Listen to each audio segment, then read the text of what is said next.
Hare Krishna, welcome everyone to this overview of the first canto of the Srimad Bhagavatam.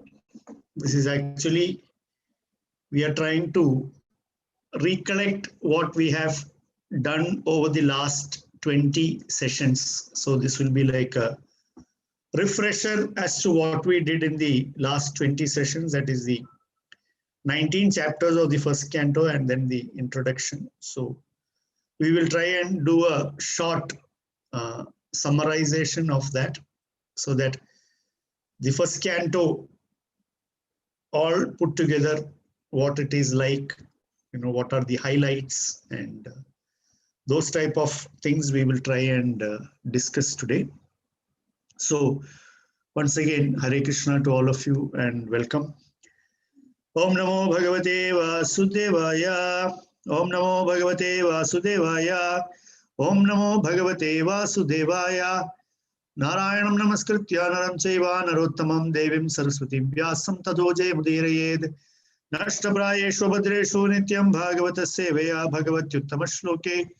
Bhaktir Bhavati Neshtiki Mukam Karoti Vachalam Bangum Langhayate Girim. Yat Kripatamaham Vande Sri.Govardhana Dharinam Paramananda Madhavam. Sri Chaitanya Ishwaram Namo Vishnupadaya Krishna Pristhaya Bhutale Srimate Bhaktivedanta Swami Nidhinamane Namaste Saraswate Deve Gauravani Pracharine Nirvishesha Shunyavadi Paschatya Deshadarine Sri Krishna Chaitanya Brahmanityananda Sri Advaita Gadadhara Shiva Sati Gaur Bhakta Vrinda Hare Krishna Krishna Krishna Hare Hare Hare Rama Rama Rama Hare Hare.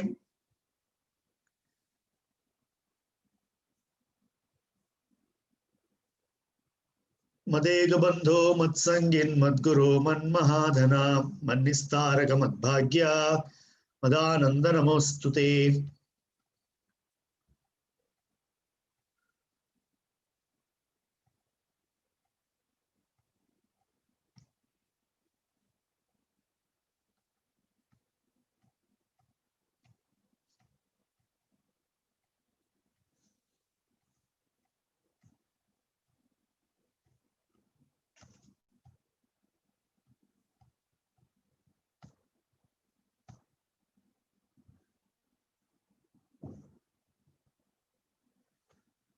The first canto of the Srimad Bhagavatam, with its 19 chapters, is actually giving an introduction to what this Amala Puranam is all about.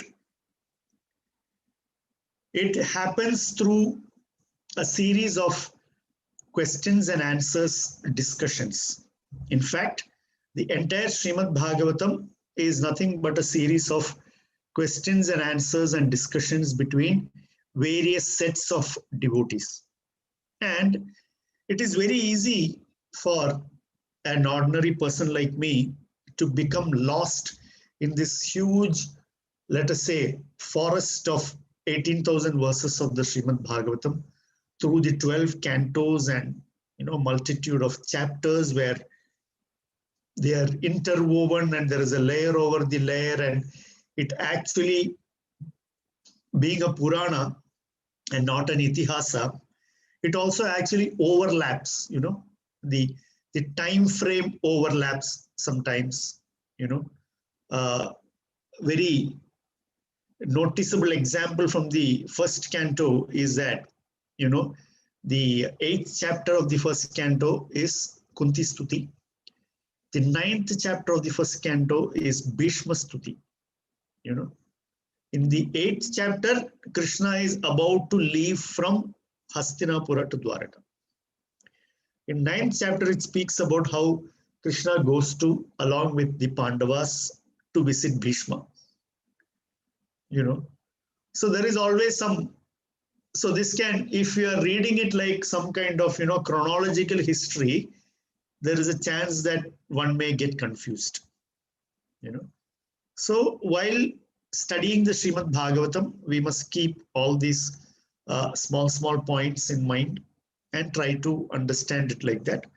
Of course, it is a very, what shall I say? It is a very big task for small-brained people like me. So we must approach it, like that, so that, we can try and gain some understanding about the Srimad Bhagavatam.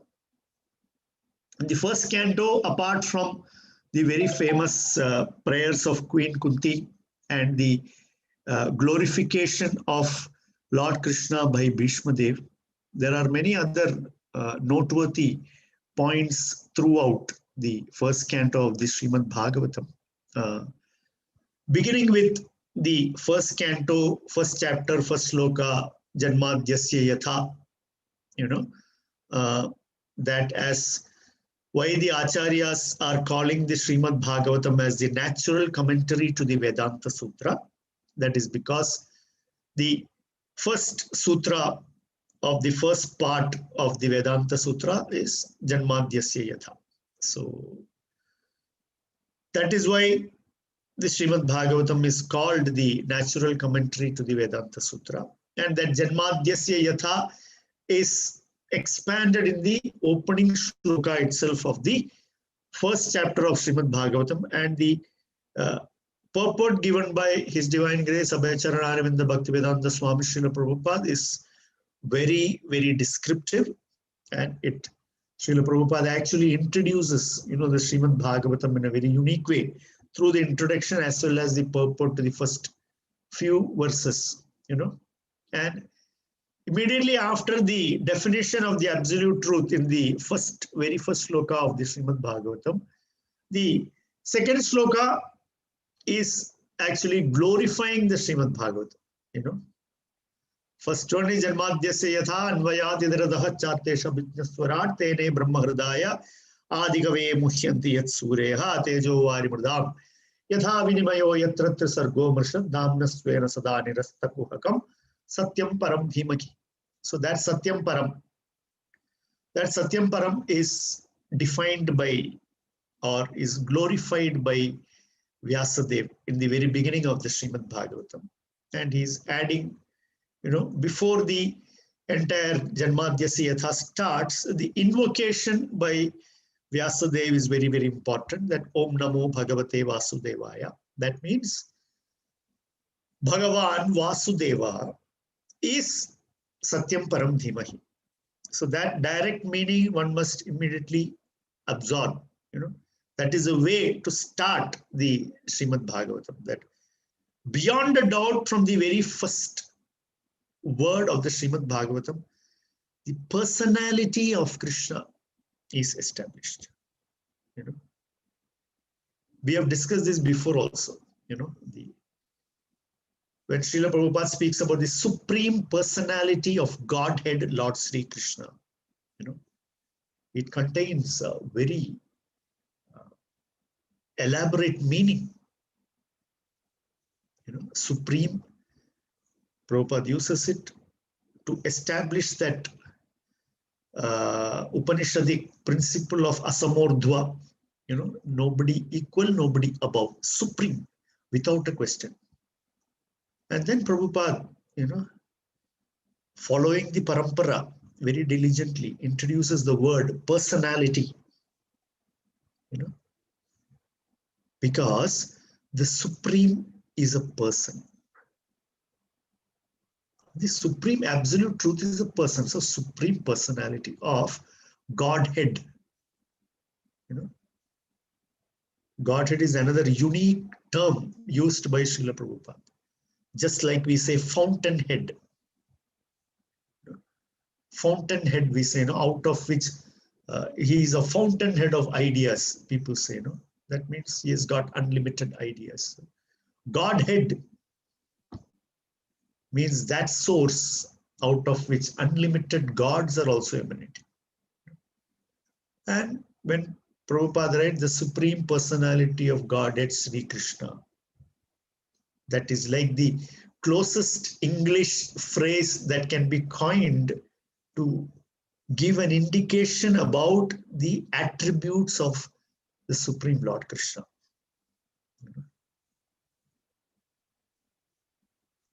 In Sanskrit, Parama Purushottama Bhagavan would cover the whole thing. But English, because we are handicapped by this language, So we have to be very, very careful when we use it to explain these, matters related to the absolute truth. So Srila Prabhupada introduces that very beautifully. And from the very first sloka, we get the understanding that this Amala Puranam is all about that Supreme Personality of God. No other subject matter is discussed in the Srimad Bhagavatam. Again and again, we have to remember that. Krishna, Bhagavan, Krishna, Bhakta, devotee, and Bhakti, devotional service. This is the subject matter of this Rasa Grantha. Then immediately, also, Vyasa Maharshi is glorifying the Bhagavata, the dharma that Bhagavata is putting forth. Dharma projita kaitavo atra paramaha nirmatsaranam satam vedyam vastavam atra vastu shivadam tapatraya unmoolanam Srimad Bhagavate Mahamanikrite kim va parer Ishvara sadyo hridya avarudhyate atra kritibihi susrushbis tatshanat. Immediately, tatshanat it will, Srimad Bhagavatam acting immediately. That the culture of the Lord gets established in the heart immediately upon approaching the Srimad Bhagavatam. So, and there is no other scripture required. So, Bhagavatam is glorified by the author right at the beginning of the entire text. In the beginning of the 12 cantos and 18,000 verses, the very second verse actually gives notice to the reader. Once you read this Grantha, the supreme knowledge that you are aiming for, you will get from this Grantha. You don't have to go elsewhere. That is the Srimad Bhagavatam. And then he is also inviting everyone to, taste the sweetness of Srimad Bhagavatam, saying that this is the ripened fruit of Vedic knowledge. Nigamakalpataror galitam phalam sugamugad amruda drava samyutam pibada bhagavatam rasamalayam muhuraho rasika bhuvi bhavukaha. It is for those people who, for those people, rasika, who are in full knowledge of rasa, and bhavuka, experts. For them, the Srimad Bhagavatam is a very relishable fruit. So everybody is invited. Please come, O thoughtful men, O men who know about the rasa of bhakti and Bhagavan, and the relationship between Bhagavan and the Bhakta, which is nothing but pure prema bhakti, that can be tasted through Srimad Bhagavatam. And then it moves on to the very first chapter itself. We see how the sages of Naimisharanya, they act as the primary receivers of this knowledge. And actually it is there through their medium that all these questions are put forth to the expert speaker, Suta Goswami.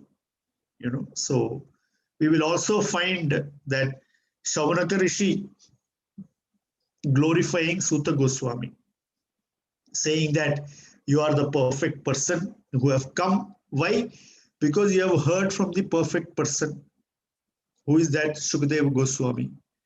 And Sukadeva Goswami is glorified as to how he is one of the best to disseminate this knowledge of the Bhagavatam. And why is he considered to be the best? Because he has directly learned it from none other than the author himself. So that also gets established that, the speakers, the ones who are disseminating this information, they are all highly qualified people. And elsewhere, Shavanaka Rishi is glorified as the best among the inquisitive. Chaturvida bhajante mam janato Jano Sukritino Arjuna, Artho Jignasur, Artharthi Gyani, no? The Jignasu, the one who is very eager to know about Krishna. So Savanakarishi represents, or he is like the topmost Jignasu we can find. And the way he coins the questions to Suta Goswami, you know. And the first canto also, the first chapter itself, it deals with the 6 questions that the sages of Naimisharanya are putting to Suta Goswami. And Acharyas say that these 6 questions are answered through the 12 cantos of Srimad Bhagavatam. Although they are very briefly addressed to as answers by Suta Goswami in the first and the second chapter, you know, of the first canto. But then Jiva Goswami says that some of the questions are answered throughout the 12 cantos of Srimad Bhagavatam. So we should understand how thoughtful the sages of Naimisharanya were, that they could put, you know, the absolutely appropriate question to elicit the maximum information from Suta Goswami. So here we also find in the beginning, from the beginning of the Srimad Bhagavatam, that the quality of the listener and the quality of the speaker, it complements each other. You know, they complement each other. Elsewhere in the first canto, we will also find that Shaunaka Rishi tells Suta Maharshi, if this Parikshit's history, if it is going to be in any way connected with Krishna, then you may please, you know, discuss that. He says that, no? That means the Acharyas are saying, they are actually saying that, you know, we are not interested in anything other than subject matters related to Krishna. So even Parikshit's story, they say that if that is going to be linked to Krishna, then tell. Otherwise, don't tell. What is the meaning of that? The meaning is that in this particular situation, in this occasion, in Naimisharanya, the beginning of Kali Yuga, we are all assembled together with a very specific purpose. You know, we want to hear Krishna Katha. So that also, that indication also goes at the very beginning of the Srimad Bhagavatam. You know, so their first question is about what is the highest good for all men. You know, and the answer Suta Goswami gives is that to develop prema for the Supreme Lord through devotional service. And then the next question they ask is, what is the essence of all scriptures? And what is the answer to that? Suta Goswami gives, devotional service is the essence of all scriptures. Then they ask, why did Krishna appear as the son of Vasudeva and Devaki? So Suta Goswami says, to reclaim the people in the mode of goodness. Then they will ask Suta Goswami, can you please explain Purusha Avatara? So in one particular chapter, almost 3/4 of that chapter, Suta Goswami will answer. He will just name all the Purusha Avataras. But that answer does not, you know, it is only an introduction to the answer, or let us say it is like the one-word answer, and the description of each of those avatars come throughout the Srimad Bhagavatam at various stages.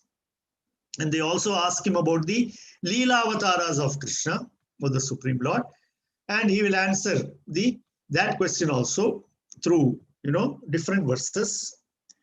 And also it gets explained in more detail in the later parts of the Srimad Bhagavatam.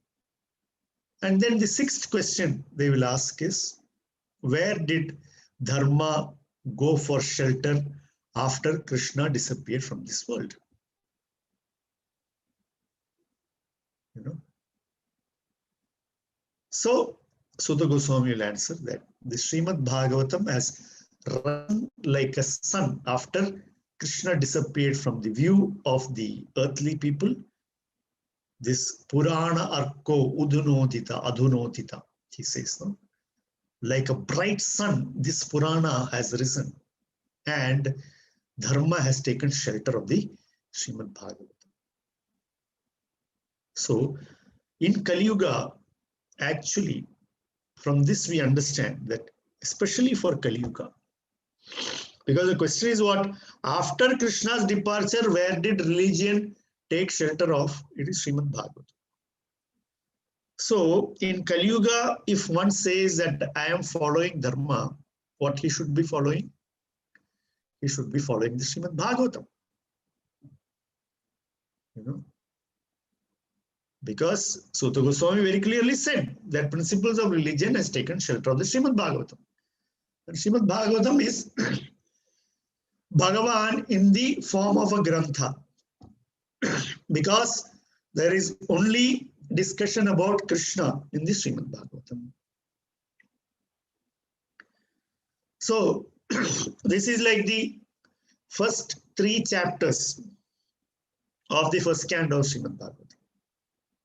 The first 3 chapters deals with the 6 questions, and also in the first 3 chapters there are very many verses which speak about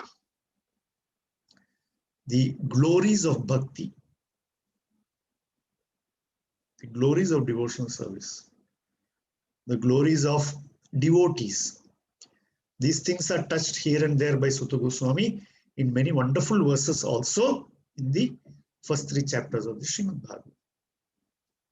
And then the next, like the 4th to the 19th chapter, they get into the discussion of the birth and activities of Parikshit Maharaj and how ultimately it resulted in the arrival of Shukadeva Goswami. You know, so 4th chapter to 19th chapter is like one section where that discussion begins. You know, so before that discussion begins, there is a short discussion about how Srimad Bhagavatam came to be. You know, how Vyasadeva was dissatisfied after doing everything that he was supposed to have done. And then how, by grace of Narada Muni, he comes to understand that he has not done the most important thing that he was supposed to do. That is to discuss about the pastimes of the Supreme Lord. In fact, Narada Muni criticizes Vyasadeva, saying that what you have done, now you have given some kind of impersonal understanding to the people by not adequately discussing the activities of the Supreme Personality. You see? So that is how Vyasa Maharshi compiled the Srimad Bhagavatam and then taught it to his own son. You know, taught it to his own son. Who is that? Shukadeva Goswami. So that part also gets discussed, and then they speak about how Parikshit Maharaj was born. So in that connection, they will start talking about how Sutta Goswami will start explaining how Krishna had to directly intervene in order to save Parikshit in the womb of Uttara. Because she had to come running, she came running to Krishna. Pahi Pahi Mahayogin Devadeva Jagatpate. She came and she said that the son of the Brahmana, he has once again shot the Brahmastra and it is coming towards my Garbha and it is scorching my womb. And then Krishna personally, by his personal energy, he enveloped Uttara's womb in order to save Parikshit Maharaj. You know.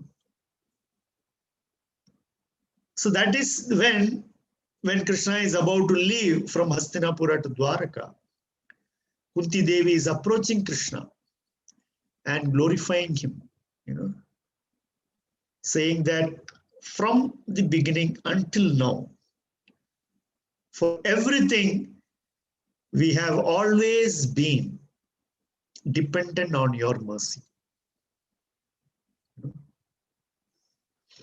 And we all know how famously Kunti prayed, how she prayed that, let calamities always keep coming so that I can always see you. And seeing you means no more seeing this material world.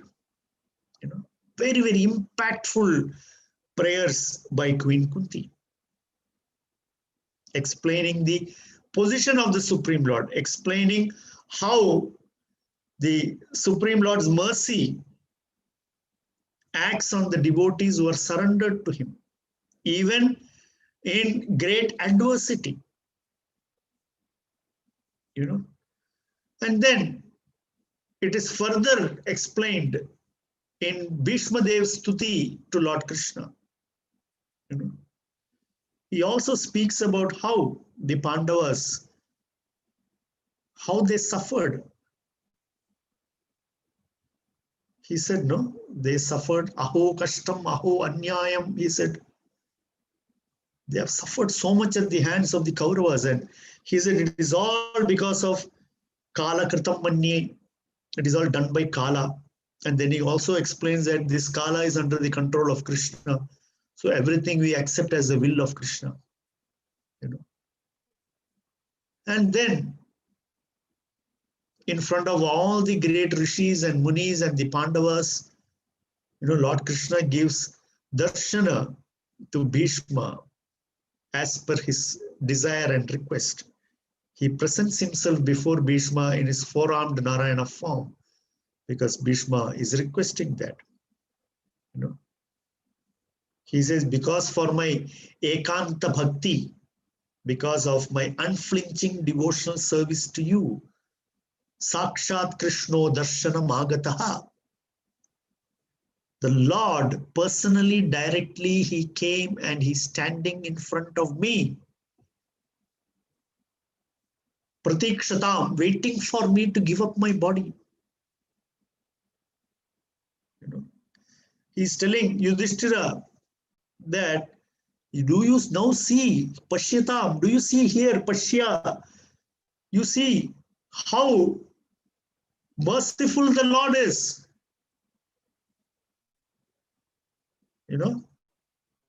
Because Bhishma, towards that end of his life, he is instructed Yudhishthira on all types of dharma, varnashrama, and rajya dharma, dana dharma, everything, stri dharma. A whole lot of instruction Bhishma gives to Yudhishthira Maharaj. That is there in detail in the Mahabharata. At the end, he tells Yudhishthira, now you see the mercy of my Lord, came and stood personally in front of me. So like that, it is explained how Bhishma, has darshan of the Supreme Lord and goes back to Godhead. And Parikshit Ashwathama punished and banished. Then Parikshit is born. And Parikshit has all the great qualities of a Vaishnava. Right from childhood, he's trained as a Vaishnava. And he rules the kingdom on the instruction of Yudhishthira Maharaj. He teaches him how you should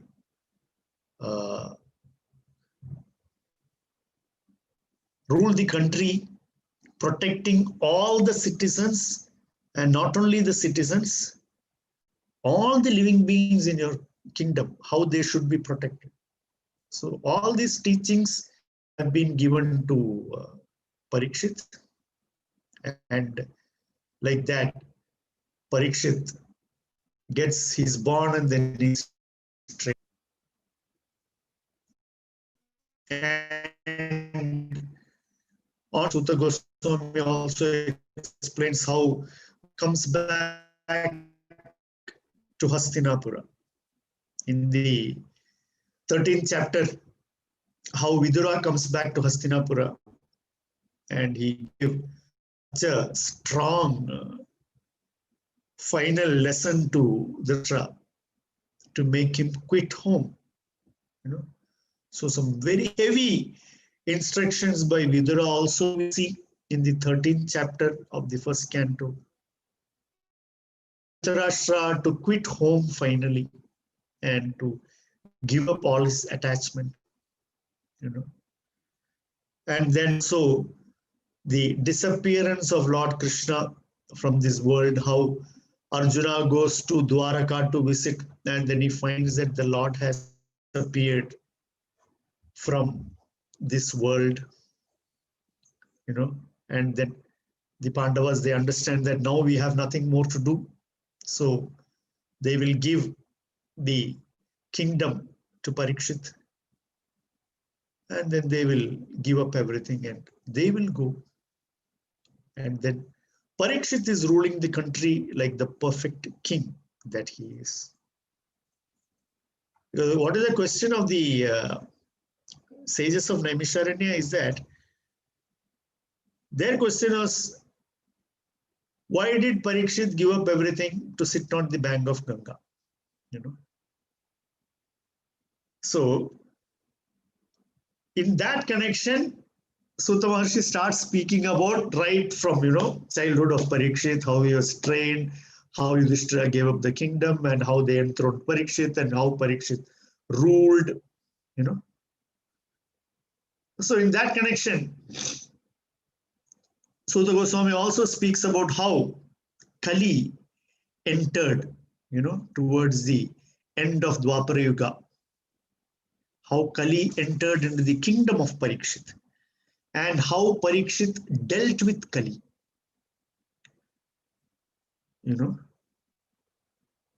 How Parikshit punished Kali, and why Parikshit did not kill Kali. There are many questions, many doubts in our minds as to if Parikshit had killed Kali then and there, we wouldn't have to, go through all these things, etc., etc. But then we understand, like previously, like Bhishma Dev said, the devotee understands or sees Krishna's hand in everything. And the more mature the devotee is, he can actually see Krishna's hand in his adversities as well.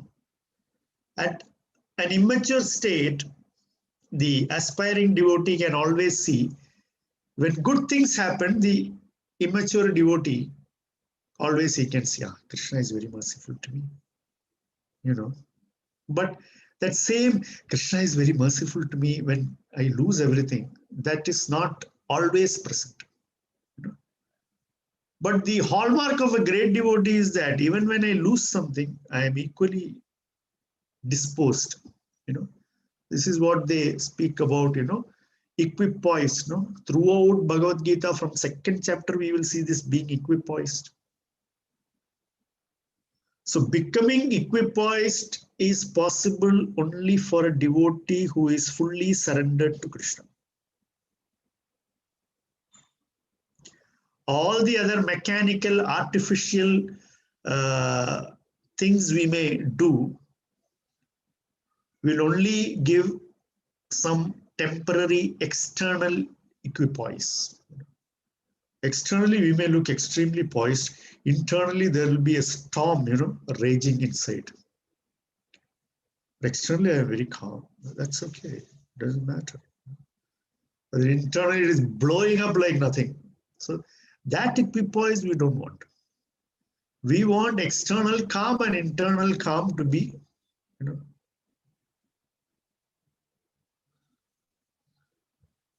in a computer language, they say, WSWG, WSY, WSG, if you know the full form of it. What you see is what you get, But for us, what you see, me, is not what you get, because inside is completely something else different. But that equipoise, that poise will come only when somebody is surrendered to Krishna. And these are all great personalities, Bhishma, Parikshit, they are all these people epitomize this surrender to Krishna principle. That is what we learn from these great personalities. So they speak about how Parikshit punished Kali and told Kali that you can actually stay in these places. And Prabhupada also explains in that connection that Parikshit had full faith that even the weakest among his praja would not fall prey to Kali because he was protecting them to that extent. So very confidently he told Kali, these places you be there. Because he knew the quality of his praja. So although he banished Kali from all the active places in the kingdom, he gave Kali some place to stay because it is inevitable. Kali's time has to come. Kali has to take over, but Parikshit will not allow him to take over as long as he is in power. So this is the strength of Parikshit Maharaj as a king. But then, how did it happen that he had to give up everything and become cursed and sit on the bank of the Ganga? So Sutta Goswami explains that in the 18th chapter of the first canto of Srimad Bhagavatam. As to how one day he goes for hunting and he goes to Samika Rishi's ashram, where Samika Rishi is sitting in samadhi, and Parikshit, in a moment's loss of control, he does something. Prabhupada writes in the purport that although he put a dead snake on the sage's neck, it was not so abominable for him to be punished by death. Because Dharma Shastras very clearly speak about for what aparadha or what papa one has done, what punishment he will get. Very clearly these are given. And even by that standard, this curse was not befitting, given by this young Brahmana boy named Shringi, who is the son of Samika Rishi. And Samika Rishi himself became very, very upset. He became very, very upset that he could not tolerate what his son did. So he prayed for mercy of the Lord. And he also knew that, as part of providence, that curse cannot be taken back. And Parikshit had only 7 days to live. And then while Parikshit is coming back to the palace, he's thinking about these things. And then the news reaches him that the Rishi's son has cursed him and he has only 7 days to live. And then what Parikshit does is the most important thing that leads to Sukadeva Goswami coming and speaking the Srimad Bhagavatam. Why? Because Parikshit could have done so many different things. But what did he do? Like the 18th chapter says, Parikshit immediately takes it as, oh, Lord Krishna has decided that this is the only way that he can get me away from this familial attachment. Again, we see how the surrendered devotee surrenders to the situation that he is faced with instead of fighting it. So surrendering to Krishna also means surrendering to that particular situation in life that you understand Krishna has put you in. Or without Krishna's permission, that situation cannot arise. So like that, seeing Krishna as the ultimate cause of everything. When Narada Muni spoke to Vyasadeva while instructing him about writing the Srimad Bhagavatam, he said, no, in my previous birth, this is how it happened. And by providence, my mother was bitten by a snake. He was a 5-year-old boy who was an orphan practically. But he just accepted it as providence. Okay. So my mother is gone. The only person who showed him affection in his life, in his 5 years of life, gone. You narrate this story in the current, parlance in our current system. You will have people crying, oh my God, 5-year-old boy. This is how all our Hindi movies are built, no? 5-year-old boy, only mother, she's maid servant, snake bites, 60s, 70s, 80s, we had movies like this and they became great hits. And this fellow will go on and become the biggest coolie, gunda, rowdy, hero, all these things, nonsense. And the Srimad Bhagavatam Purana, when we see, we know that they have only taken one side out of it and the good side they left out, They don't show that the boy became Narada Muni. That they will not show. So much for our modernism. But how Narada Muni said, by providence, the only shelter I had was taken away. So what did I do? So I started going searching for that ultimate shelter at the age of 5. So these are the examples that we learn from in the Srimad Bhagavatam.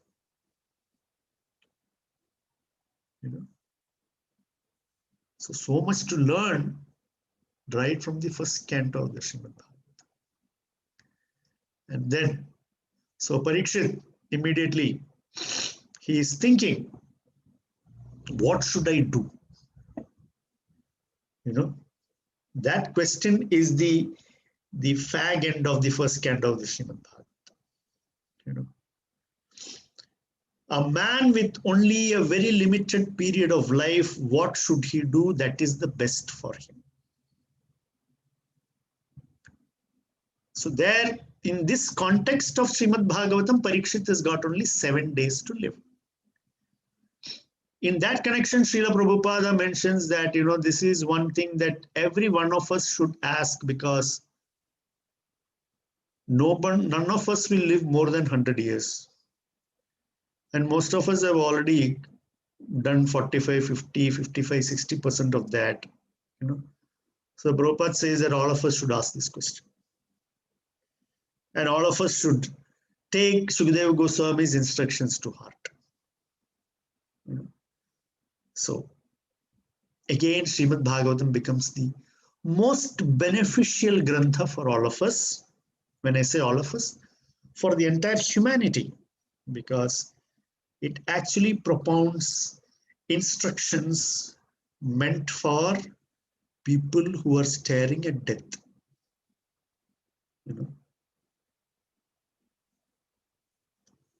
When we say this, we should always remember, many of you are driving cars, in the rear view mirror, it is written, objects are nearer than they appear in the mirror. Something like that, right? Yes or no? Objects are nearer than they appear in the mirror. So that instruction we should take in this context. Death is nearer than we actually think it is. Because we are all in this wonderful illusion that, my time not yet. We don't know. So Srimad Bhagavatam becomes right here, right now kind of instruction. That is why Srila Prabhupada elsewhere says that, Krishna consciousness is something that you do right here, right now. Now is the moment to be Krishna conscious. All the modern management people will tell you, live in the present. Past is a closed chapter. Future is unknown. You don't know. So live in the present, they tell you. Same thing. Okay. Parikshit says that I have only 7 days to live. A man for whom there is very little time to live, what is the best thing to do? So Prabhupada in that connection says, everyone should take this instruction to heart, because everyone has got only very little time to live, because 100 years is a very little time actually. So It is like the instruction, or it is like the inscription that is there on the rear view mirror of our cars, where it says that objects that appear in the rear view mirror are closer than they look. Something like that is inscribed on the rear view mirror of a car. I don't remember the exact words, but it gives a message that, although in the mirror it looks somewhere far away, it is actually quite close to you. This is how we must all view our lives also. Whatever that is chasing us is closer than we think. So we must all engage in developing our devotional service right here and right now. That is what Parikshit Maharaj is teaching us when he is asking that most pertinent question, putting up to all the sages there. What is the best thing for me to do? So they say, hear Krishna Katha. So the next question, who will tell him Krishna Katha? So again, as if by providence, the son of Vyasadeva is walking into that assembly. And everybody accepts him as the most suitable person to speak Srimad Bhagavatam. So even then Parikshit says, this is again mercy of my Lord. Otherwise you are a mendicant. You are the mendicantest of the mendicant, because you don't stay in a Grihastha's house more than the time that it takes to milk a cow to give you a glass of milk. To that extent, you curtail your association with worldly people. And you have come, I am a king. Like Chaitanya Mahaprabhu said, we were discussing, Chaitanya Mahaprabhu is telling to Ramananda Rai that you spoke so many things great about King Prataparudra.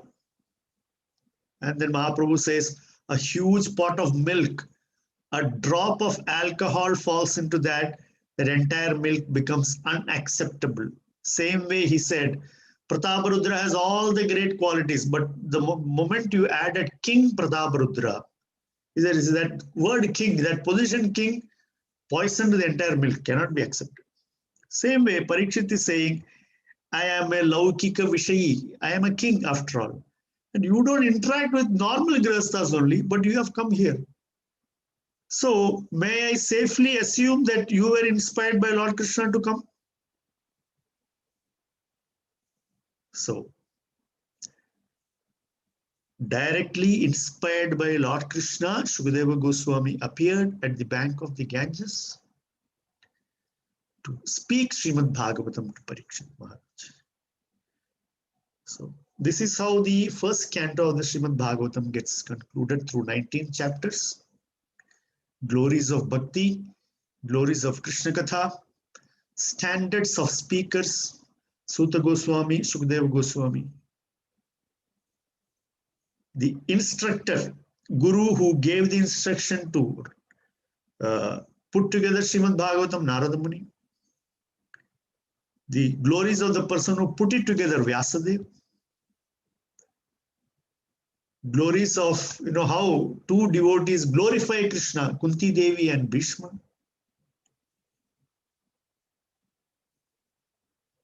So, these are, in short, subject matters that are discussed in the first canto of the Srimad Bhagavatam through 19 chapters.